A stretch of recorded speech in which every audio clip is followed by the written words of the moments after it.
మంత్రి సంధ్యారాణి కుమారుడిపై ఇటీవల ఓ మహిళ చేసిన ఆరోపణలు అవాస్తవమని పార్వతీపురం మన్యం జిల్లా ఎస్పీ మాధవరెడ్డి స్పష్టం చేశారు. ఇవి తప్పుడు ఆరోపణలని తేల్చి చెప్పారు. సాలూరుకు చెందిన ఓ మహిళ తన ఫోన్కు మంత్రి పిఏ సతీష్తో పాటు మంత్రి కుమారుడు అసభ్యకర పోస్టులు చేశారని ఇటీవల ఫిర్యాదు చేశారు. అలాగే తమపై తప్పుడు ఫిర్యాదులు చేస్తున్నట్లు పిఏ సతీష్ కూడా పోలీసులకు ఫిర్యాదు చేశారు. వీటిపై శాస్త్రీయంగా దర్యాప్తు చేశామని ఎస్పీ తెలిపారు.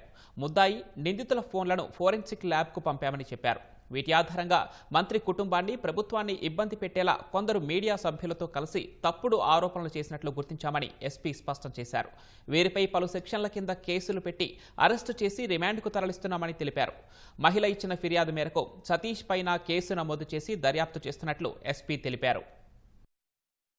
త్రివేణి అనేసి ఒక అమ్మాయి సతీష్ అనే వ్యక్తి మీద గతంలో మినిస్టర్ గారి పిఏగా వర్క్ చేసిన అతని మీద కంప్లైంట్ ఇస్తూ అతను కొట్టడము తిట్టడము సెక్సువల్ గా హరాస్ చేయడము ఇవన్నీ చేశాడని చెప్తూ దీంతో పాటు మరీ ముఖ్యంగా మినిస్టర్ ట్రైబల్ వెల్ఫేర్ ఆవిడను ప్రలోభంతో ఇదంతా చేశాడనేసి, అలాగే మినిస్టర్ గారి అబ్బాయి కూడా తనతో చాట్ చేశాడనేసి, ఈ విధంగా సెక్సువల్ ఇంట్రెస్ట్ తో చాట్ చేశాడనేసి ఈ అలిగేషన్స్ ఒక కంప్లైంట్ ఇవ్వడం జరిగింది.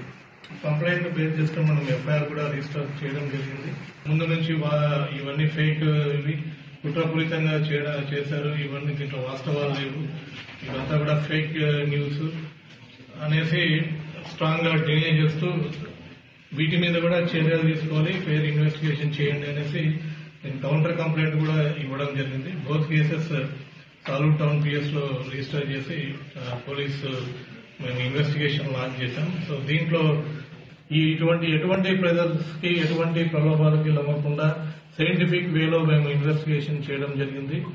ముద్దాయి మొబైల్ కావచ్చు, కంప్లైంట్ మహిళా మొబైల్ కావచ్చు, ఇంకా అనుమానితుల మొబైల్స్ అన్ని కూడా మేము ఫోరెన్సిక్ అనాలిసిస్ కూడా పంపడం జరిగింది. ఇన్వెస్టిగేషన్ చేశాక ఈ నేరాలకు గాను ముద్దాయి Chapa Devi Prasad working as junior assistant in Saluru municipal office, అలాగే రెండో ముద్దాయి Bura Triveni office subordinate MPDO office, వీళ్ళిద్దరి మీద కాన్స్పిరసీ, ఎక్స్టార్షన్, డిఫమేషన్, ఫోర్జరీ, వీటితో పాటు ఐటీ యాక్ట్ సంబంధించిన సెక్షన్ల కింద వీరిని అరెస్ట్ చేసి రిమాండ్కు పంపుతున్నాం.